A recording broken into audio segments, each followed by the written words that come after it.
Bonjour à tout le monde, bonjour, bienvenue sur ma chaîne YouTube Sous les Baobabs. Vraiment, vous allez bienvenue na Binyoso Bozolanda.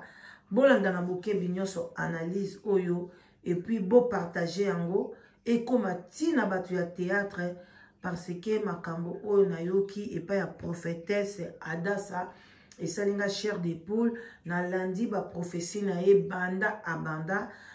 Ezokokisama nyonso to alors asengi pe na bato nyonso bakoyoka message oyo atangi pe ba chaîne oyo atangaki ke balobela makambo oyo ekoma epai ya ndeko mwasi voilà comme na Sifa ndeko mwasi Sifa. En tout cas ba shalom na ba homme de Dieu, ba chantre de l'Éternel, ba shalom boboto bondeko na ba ndeko catholique, respect na ba chef coutumier na biso na ba chef coutumier, respect na bango. Vraiment bandeko na nga tokota kaka na kati ya masolo. Bandeko na nga ito sala mwa récapitulatif to utaki kokufela ndeko mwasi oyo na bakunje te kombo Suzi. Ndeko na biso oyo Adassa alobela Suzi ya 3 ans passé. Ndenge nini Nzambe azai kusula na ye concernant maladie na ye, concernant boye. Et puis tant ndeko mwasi abeli aye ko bimana koma Nzambe alobeli liso abike Nzambe azongiso na mokili pona osalela ye kozonga lisusu na théâtre te soko zongi na théâtre ba ko frapper yo mais balobi ndeko mwasi abike batu ba confirmer ke ba yebisaki Suzi mais Suzi ayokaki te kozonga zongi ka na théâtre suka salaki pe alobeli makambo yo ya liwa ndepe akufi na théâtre na pe suka ya salaki amichaki peke akufaki.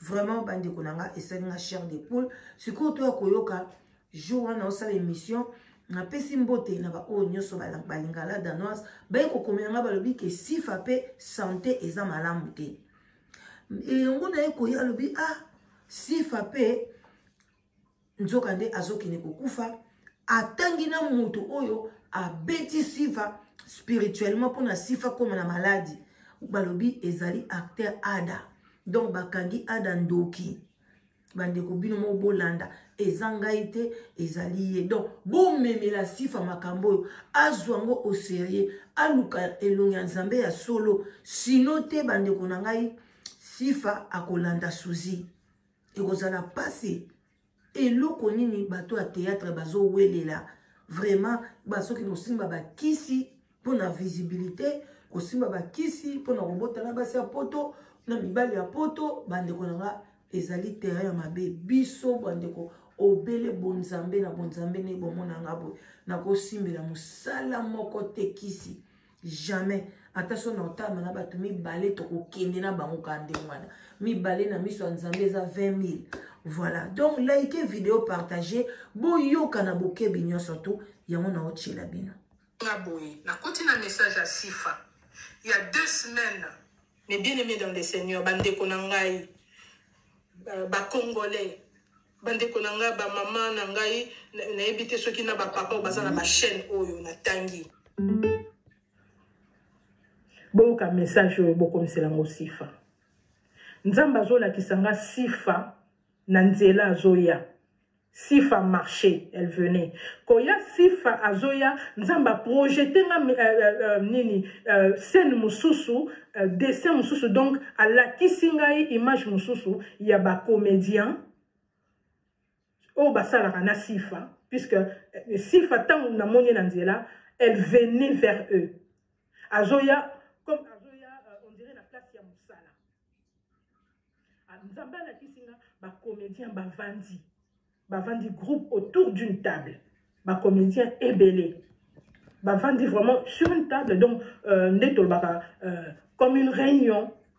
Une réunion à Moussala na Bango ou réunion nini. Mais ce sont des choses spirituelles. Moi, je suis une personne spirituelle. Ma camo n'a pas besoin de me tout ce que je dis est prophétique. Adassa. Ceux qui ont moni bavandi na boutou.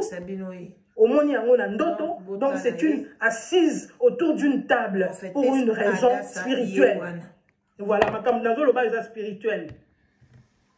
Voilà. Bavandi autour d'une table, bazake belé, groupe ya ba comédien. ya bana basi na bana mibali. Alors, Nzamba la kisinga senwana et à la kisinga, c'est comme si je voyais les deux sœurs en même temps. Ça c'est la puissance de la spiritualité.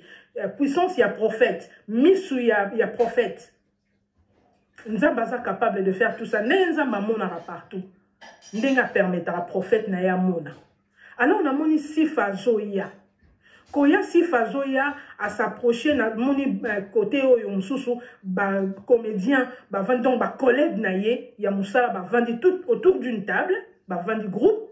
Sifa zoya koya sifa zoya ayeti akomi esika wana. Esika bango bazalaki akoti. Nazo tala moi j'étais là pour contempler. Sifa koti kokota sifa koti.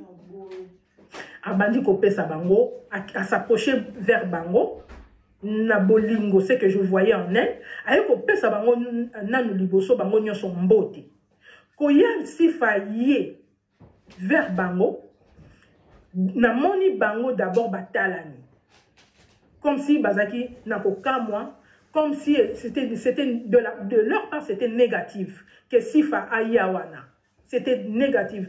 Donc, quand l'esprit me montre des choses, il me fait sentir, il m'explique des choses directement, je comprends ce qui se passe. Donc, bazaki na mécontentement ya komona et bazaki ne sengote ya komona sifa. Mais alors, sifa ye vers bango, abandi ko pesa bango mbote, attendre liboko na ye, na moko na bango, aboyi ko zwa mbote ya sifa. Boyebi ndenge mutu soka lingi mutu te, ndenge a sala ka tourner, a tia vraiment a fioto li mutu. Donc, comme si on se pesa mbote pour nous. Alors, pas moutouana qui a pessi moutounou mbote, moutouana peut réagir de la même façon. Bango nyos autour de cette table là, ba linga qui présence ya sifati, na moni na misunanga.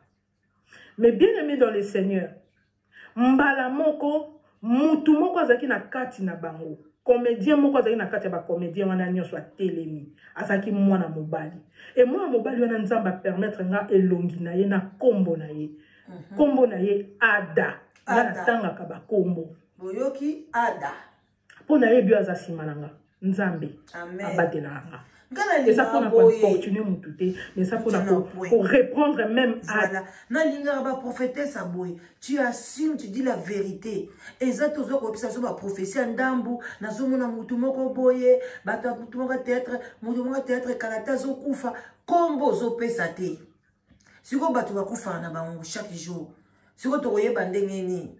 Mais tala mama da salo bakana ba kombo. Donc Ada, répands-toi. Bandeko bo bangela Ada. Ada yo babota yo ka yo moko. Papa babota yo moko bazwa su mwa chindoki ba chayo. Bandeko bolanda. Ta ndeko na biso Ada. Puisque Dieu l'a cité, nzamba bimisi Ada. Ada a telemi. Comédien na biso Ada a telemi. Mes frères et sœurs, j'étais choqué nandoto. Ada a landi sifa. A bandi ko beta sifa.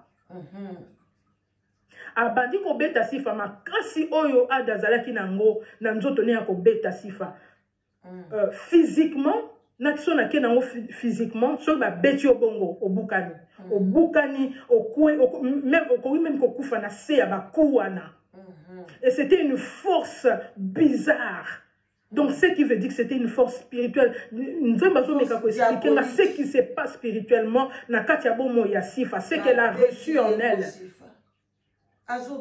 Oui, spirituellement, ça veut dire qu'on a déjà mis des choses en toi. Et personne déjà maladie. Et beaucoup déjà na kati spirituellement. C'est pourquoi Batoupe Bele Bazalaka. Alamuki na maladie, nous passe. Et pourtant, là qui bien. Malamuki a kobuka, nous comprendre te. Makambo e uti wapi. Mon propre petit frère Walandanga na Simanzamba, la kisangai a kufa. A la kisenga ba ku o ya zwaki. A la senga de bazo betaye. Avant à Koufa, il y a un homme qui est malade. Bien qu'Azaki déjà n'a pas un anticorps faible. C'est peut-être 6 ans après sa mort, on a la kisinga et l'eau qu'on Sifa. Nazo benga yo mama po na ebi makam nazo loba. Nga mona komo banga munoko nanga. Nazo ebiso force, puissance ya ko beta na ndoto. nazo peso exemple a na lobi mema ngai ndeko nanga kufaki oya landinga na sima batu bayebi ndeko nanga kufa nzamba prazo la kisanga ndenge nini akufaki liboso avant kufa bela bukana ba makolo etu ba beta kiye na butu ko sakana na ko beta na butu te eza ko beta ya moi te ba beti ombata. Je suis désolé ndeko nanga ata, je t'ai vu de mes propres yeux. Eza pe appel à la repentance pour toi. Eza pe appel à la repentance. Ole kana repentance ndeko nanga ada. Tangu abandi ko beta sifa na ndoto. Na lobi ne ba kuya ndoto c'est la mort, c'est la destruction. Un spirituel. Bande konanga ibo mona la vie physique. Ndenge zaka boy bandana na spirituel. Donc sifa zo makambo sérieux. Keba na ada. Bolo bateke oh balati ada te. Oyo ezali teke muto aloti. Oyo eza vision. Nzambe alakisi prophétesse Adasa. Alakisi ye.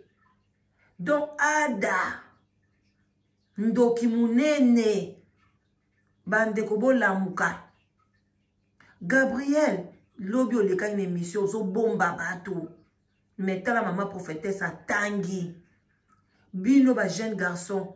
Place nyo sobozo kota. Sobo koti na bonzambe. Ndenge moko. Ba pasteur a jeune. Ba kisi. Bokoti na théâtre ba kisi. Bokoti boye pena na van moko ya mobulu. Siko bokomi. O ada bota maye moko. Amoni mutakoli azate la famille na e. Ndesko alingesi Alexa. Sifa. Oko kende loko mtabana nani na batwa. Zali eni ya mo ite mutapimeli olipa. Déjà son mutazana motema moyimi ya kopimela, ya koyina, ya kobeta muninga, ya koyina muninga, ya la haine physique. Ça veut dire qu'il y a une sémence dans cette personne-là. Il y a une mauvaise sémence. Pour moi, Nzambe, la parole nous dit, moi, Nzamba inakate. Attends, mutasali o mabe, okolimbisa. Ovan na pasi wana okenango. Même la Bible d'ailleurs nous dit, mutakoyi kolala na kandate. Que ta colère, écoute, on a couche na yote. Alors, ce qui va bêter au modèle on a butu, na mo etango zo lamuka. Oko se retrouver au lamuki, ozo comprendre te loko komelio. Et nzamba azo la kisanga koya. Koya wana, ezali koya te, mais c'est ton retour. Retour na yo na théâtre. C'est le même message na pesa ki maman Suzy. Maman Sifa, ndeko nanga Sifa. Voilà. Sifa. Na bengi yo sifa ndeko na ngai. Na ngina opesa message neti ya maman Suzy. Na regret lokola ya maman Suzy. Ko sala te maman na ngai, ko sala mutu makasi te na Nzambe. Nzambe basalela ke mutu makasi te. Bandeko ngai moko j'étais dans le monde. Na ngai moki makasi. Bato bayebi nga bayebi. Na ngai moki makasi. So Nzamba bendenga na makasi na yokele Nzambe, c'est parce que na mona liwa na misu na nga. Makambo ekomela ebandeko na ngenga ekomela ngape. Ça c'est mon témoignage. Na pesa ngo pe na mute. Na yokela Nzambe po na mona liwa. So na yokela Nzambe te na continuer ki na ko salela mokili. Nde naza na mokili oli susuté. Na pesa ki témoignage ya Dadi. Dadi cancer no qui retrouvé na souka, c'est ce qui allait m'arriver aussi. Nzamba sauvanga na cancer, je le dis. Na ibi makam na zoluba. So na cheki mutu makasi nde naza mokilité. Sifa. Yoka maloba Nzambe. Kozongela lisusu théâtre te. Voilà. Kozonga na milieu on a te puisqu'ils t'attendent. Cette fois-là, kuwana oba ko beta yo Nzamba la kisingo ko la mukati. Wow. Oyebi loko Nzamba la kisinga na ndoto tangu ada beti yo, a beti sifa, ba ku eleki tellement makasi. Sifa kokaki lisusu te. Pema ya sifa elingaki katana. Sifa zui makasi, c'est Dieu qui lui a donné cette force-là. Sifa telemi le Seigneur, sifa bandiko kima.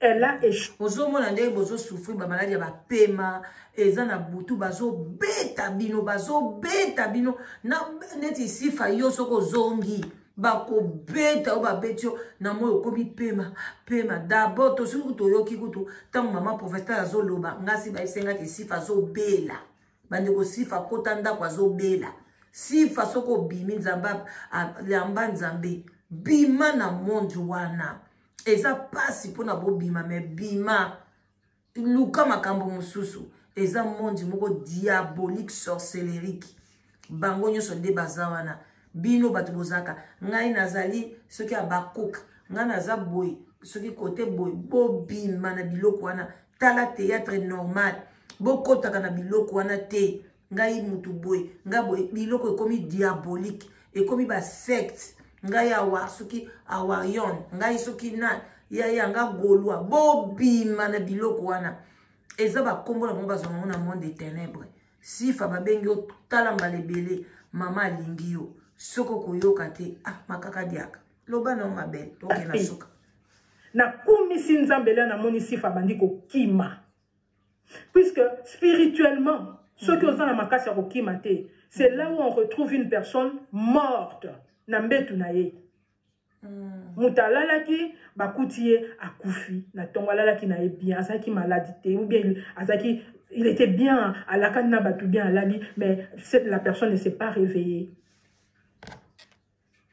et comme elle a un décollant un peu moussous à la mokana eti mais nzamba yebisaki nga yebisai je peux arrêter la mort kaka ngamo comme naza afungola liwa na maboko soki ayoki alongwe na mokili alongwe na babiloko nazo reprocher na ko protéger bomo inaye amen si foyoki ozui chance c'est pas donné à tout le monde et belé bazo luka pe alors si fanandoto nzamba pesi makasi abandi ko kima abandi ko kima je la regardais courir na kumisi nzambe parce qu'elle a échappé puisque na ndoto wana ka ko beta wana c'était dans le but de la mettre KO de la tuer sur place soki nzambe abatela kite soki nzamba permetaki alobi bon bo betaye bo joie bo maye na récupérer souffle nanga il allait le faire nzambe mutazo garder sifa na bomoyi son on peut sa message au c'est parce que je sais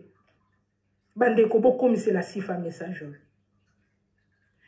sifa ndeko na na zo ebisa oboyi nzamba za capable de pesa onyoso ngana bando kanisa makam nanga na za osala vie nanga nde na za ko mener wana c'est là que je me retrouvais bien je me trompais complètement ko kimia o nzamba pesinga ko pambola o nzamba zo apambola c'est pas normal je ne lève pas le petit doigt et ça musala on a kenda ko sala tout d'abord le travail o yaki en tout cas à l'aise on nzamba pesinga eza nzambe yimoko eza ngate eza makasi ngate Dieu peut tout te donner yoka bible ebisi biso na psaume 34:8 Kitatina 11 l'ange de l'Éternel campe autour de ceux qui le craignent pour l'arracher du danger. Ce n'est pas toi qui t'es arraché de ces dangers là, c'est les anges de Dieu, c'est Dieu qui t'a fait courir. Sifa nzambe mtape sur ma cache telema et sur qui dit dans verset 11 nzamba zo ebisa biso ceux qui craignent l'Éternel ne sont privés d'aucun bien akopesa yo nyonso et c'est vrai. Matthieu 7:7 ebisi biso soki osengi nzamba kopesa nzamba ebisi biso mwana oya sengi lipa apesaka ye libanga ti soki otaleli nzambe soki osaleli nzambe soki otamboli ndenge nzambe alobi opesi vie na yo mobimba tu ne seras privé d'aucun bien nga nazomona yango nazoloba ya solo je ne parle pas pour parler nakomi étonné mutu nyonso tu oyo aza proche na ngai oyo amonaka nga physiquement bato baza proche na ngai nzamba za capable de kopesa yo nyonso na ningi otanga ba verset o nyonso tu na pesi lelo Deutéronome 29:29 ebisi biso oyo ebombana eza ya nzambe mais oyo ebimi ekomi ya bana ya nzambe. Ce qui est révélé sont aux hommes et à nos enfants. C'est à nous maintenant. On a tangi bandeko nanga oyo HM Viroma TV, na Mamo International TV, na Congo RDC, et loko Yamakasi TV. Nous sommes une grande famille de Dieu. Biso nyonso toza na musala nzamba pesi biso, mais la première de mission que notre Dieu nous a donné, c'est de sauver des âmes. Bande konanga bo sauver ba âme. Ba message on a pesi ba message belé à batu à théâtre, mais je ne vois aucune réaction, aucun changement. Nazo mona kaka bazo landa na kokufa na pesa message ya mama Chako, na pesa message ya Sila. Na pesa message ya Ursule, na pesa message ya un garçon fâché. Na pesa message ya Mélodie. Wana na milieu ya ba comédien na biso. Na pesa ba message belé, je ne sais même pas. Il y a Daddy non, il y a Daddy na ko joie révélation quand les choses lui ont arrivé ndenge, c'était en fait comme un témoignage. Puisque Nzamba pesa pa prophétie à mutu, so mutase à kufi likambosi, Dieu prévient, il prévoit les choses. Comme la Bible nous dit. Mutu zo pesa bino des messages so likambosi bimindenga la lobi sifa boy. Yesi koyo sifa likambo komelie, alobi na mona ki mwasi moko mwindu. Ça c'est moquer de Dieu. Mais on se moque pas de Dieu, on se moque de nous-mêmes.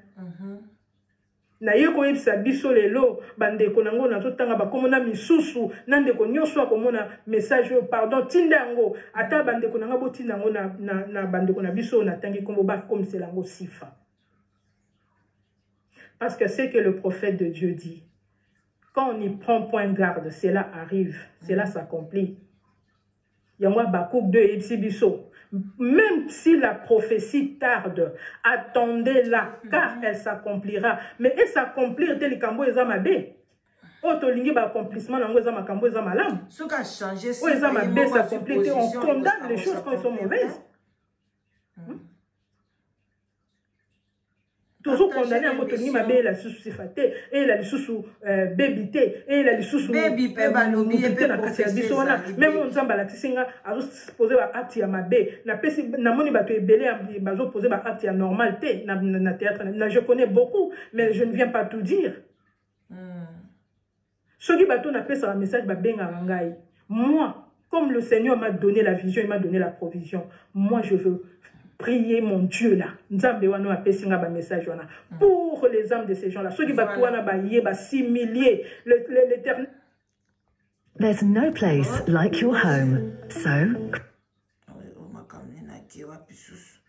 voilà bande konangai bozela na bimi mabe na lingina loba boye ke ndeko na biso lobi azana raison na makambo o etali ba témoignage parce que même na Bible na théâtre, je connais beaucoup, mais je ne viens pas tout dire. Na Bible, ndeko moko abelaki, aninga kokufa prophète ayako yebsaeke, en tout cas azo kufa.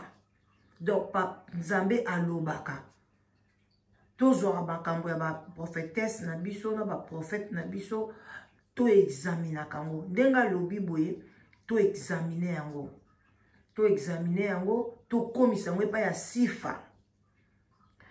Comme ça on pas ya sifa ezali olandi o partager bo partager bo zui ba lien ngamo pe na osala musala oyo na kozwa ba lien na ke ko tionga na ba chaîne na bango nyoso to faut ko partager loko ya soko tiki mukumba oyo et que sifa kufi yo kakineti ngata mona yoki ngabi non so na tiki mukumba oyo ngana yoki na omema ngambo yango na sala émission na ebika partir émission ngape na kozwa pe bato ebele ba oyoka ngo ebele na pe ba koyeba sifa ba kokomisa ngo pas sifa.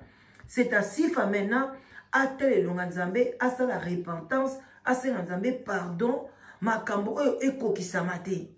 Mais soki yo sifa obetiango kara okokendelo kwa Suzy parce que à Suzy elle avait dit la même chose que Suzy azonga lisu théâtre te le kwa Nzambe azongse na bon moy. Mais ayoka kite kozonga zongi na théâtre asali kutu mingi te yewana akei atiki biso. Donc ti soka zaki na conscience ya bien ti pesa zaki na mbete hôpital abanda loba non ba pekisa yenga makambo. Donc bandi kwa to komi na biso na suka to komisaka nini maloba na ye na suka. Soki bato na pesa un message ba benga ngai. Moi comme le Seigneur m'a donné la vision, il m'a donné la provision. Moi je veux prier mon Dieu là. Nzambe wana apesi nga ba message wana pour les âmes de ces gens là. Ceux qui batouana ba yé ba s'humilier. L'Éternel nous dit ceci, la parole nous dit si mon peuple sur qui on a zolobela ba s'humilier, ce n'est pas devant moi que vous allez vous humilier. Ce n'est pas à moi que vous allez donner quelque chose. Moi on a besoin de comme j'ai jamais fait ça. Je n'ai pas besoin de ça. Ngelo ko nazo sala eza ponza ba bénir nga vie na nga bomba ngai. Pona mona gloire ya Nzambe, c'est tout. Amen. Mais ceux qui t'ont s'humilier, t'oyé, tant ou bien pour la prière, ce n'est pas que vous venez vers moi. Boye pas Nzambe atindinga bandeko. Je suis un délégué ya Nzambe. Nzamba délégué nga. Boye biso di mokonzi, exemple mokonzi amboka délégué mutunaye. Place à Kokende, c'est lui qui représente le président. Voilà, le quoi ambassadrice. C'est comme ça. Il y a un toujours mon makambu. Oyo nyonso na zoloba. Ezo s'accomplir na batona puisqu'il y a beaucoup de gens où Nzamba bendi matoi ba yo kite Nzambe Dieu les expose Nzamba zo exposer bango makambu ya mabezo komela bango. Ce n'est pas que Nzambe azo tika batuana, c'est parce que bazo yo kate bazo sa makambu na ndenge na bango. Baza têtu, baza négligent na ba message Nzambe. Voilà mes bien-aimés dans le Seigneur, message na yiko ça lelo ezala ki yande kona biso sifa. Na sali rétro mukena oyo na ebisaki ndeko na biso atiki biso Suzy. Donc voilà. Prochainement merci na bandeko o boko partager message pour sifa azwa yango pour bandeko na biso na ba chaîne oyo bazwa yango ba komisela yango sifa. Na koya ko pesa message ya mwana na biso baby. Je veux dire ce que le Seigneur m'a donné. Baby nzamba la kisinga makambu pona yo. Il m'a montré. Nzamba la kisinga makambu nini ekoti na vi na yo. Makambu eza na vi na yo. Makambu oyo okokamwa. Makambu ekomelo quand si tu négliges. Oh nzamba zoba. Na koya mbango pesa message na ne bien aimé dans le Seigneur. Pour naza na espace oyo esili et puis nazo bima na okende nazo respecter pe contrat on a signé ki na pona musala fo naza na musala na nga pe na heure. Vraiment tika tata Nzambe apambola biso nyonso bandeko na ngai na yebi ke Nzambe na biso comme sali comme akimisi sifa a échappé à longoli a tiré na maboko ba loup ravisseur ako batela yeso ki sifa atosiye Nzambe abatela biso so ki Yesu Christ azongi te na koya ko pesa message mususu na continuité ba message o nyonso Nzambe apesinga pona bomo ina biso puisque mes frères et sœurs na ebisi biso lisusu tozala très prudent car les jours sont mauvais makambo mabe ezokoma na mukili oyo mais Nzambe alobi akobatela bana na etina suka tozala vraiment prudent. À très bientôt mes bien-aimés. Voilà, bande konanga to comme na sope na suka, vraiment bande konanga notre prophétesse, notre sœur en Christ, alobi likambo polele, alobi ango clair, bande konanga bolo bateke notre sœur posant la sagesse te, il fallait lobango boy o lobango boy non, c'est comme ça que Dieu demande. Na bato bazali na don wana ya koloba makambo fo likambo Nzamba lobelio soka la bino ke eza ada lobio ke eza la danoise alobio ke eza tatuka lombo ezate ko bomba ka bakombo na tanga kalezaki bongo te ba prophète de Baal ba prophète normal so baye ba kotanga bakombo na eloko na kombo na opona muto ayeba ennemi na we eza nani nini bo eza nani. En tout cas bandeko like mission to ceux qui en a pour lelo bonne journée na bino surtout que Dieu vous bénisse prochainement. Bye bye.